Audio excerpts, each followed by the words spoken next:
Hey guys, it's David Inman with David Inman Properties and JP and Associates. I'm here with Randall Wooten today with Alert Home Inspections, doing a home inspection on a property that I've got under contract. Just wanted to do a quick video, kind of go through the process of the do's and don'ts and what all's involved in a home inspection.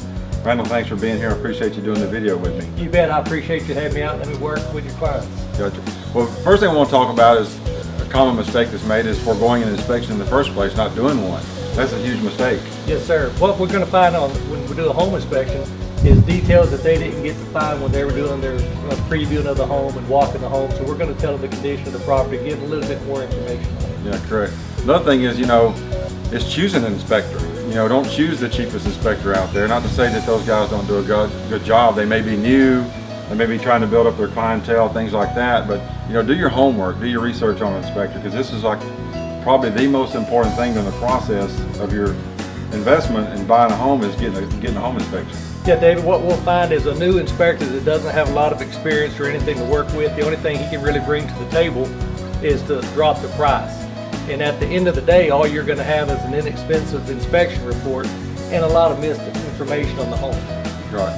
And also, the mistake, being present during the inspection. I always encourage my clients to be present. And I'm always present as a buyer's agent, to be there to kind of go through the process and make sure that, that you can have that one-on-one commentary with the inspector as he finds things and have that conversation.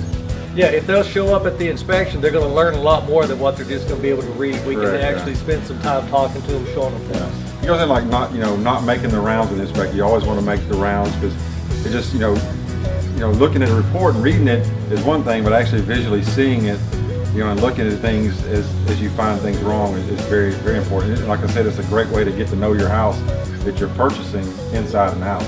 Yeah, we're going to make a written report for them, but there's a lot that's going to be missed in just reading the report. If we have the opportunity to walk through and show them some things, it really makes it clear to them. Yeah. Another thing is not being overly involved. I always tell my clients, be there, be present, but let the inspector do his job. It's a 3 to 4 hour process. You don't want to make it last 8 hours. Let him get through that, all the things he has to go through, and at the end of that we'll do a walkthrough and then let the inspector kind of explain everything that he's found and walk through it like that systematically. Yeah, we'll do a sequential order. If we can stay in track, it works out a lot better. It makes it a lot more detailed focus on the home. That's right. And also another mistake is expecting a perfect inspection or, no flaws. Every home has flaws, and depending on the age, even new construction homes have flaws. And the older the home, the more flaws it's going to have. But knowing the difference between major, minor, and cosmetic is huge. Right. Yeah, even new homes have things that have been missed in the construction process, or some things that need repairs. Yeah, correct. And then focusing on the wrong things. We don't want to focus on cosmetic. We want to look at foundation, roofing, HVAC, electrical, plumbing, things like that. Things that are going to be costly, in the long run to you, is the things we want to focus on. Yeah, there's going to be a lot of things that are going to be brought forward. What you want to take a look at, David, things that are at the end of their serviceable life, or they're not functioning, or are going to continue to cause damage and cost them extra money, like perhaps a roof leak.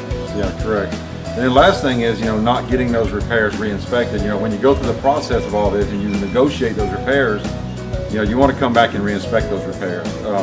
As an agent, as a buyer's agent, I always ask the listing agent to, use licensed contractors to do repairs, send me the receipts, things like that, but you still need to go back and re-inspect them. Sometimes homeowners want to do their own repairs. That's fine if it's nothing major, but always go back, re-inspect those things, make sure they were done properly. Yeah, we provide that inspection, that follow-up. We go back to make sure the repairs have been done in a professional manner, and it's not something that's going to work on a short term and then wind up, being a problem for them again. Gotcha.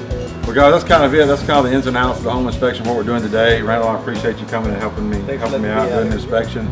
If you need a great inspector, Randall's great. Alert Home Inspection, been using it for a long time. Need a buyer's agent, or somebody to help you sell your home, I'd love to help you out as well. Otherwise, let's go get this done. All right. Thank you, sir. Thank you, man.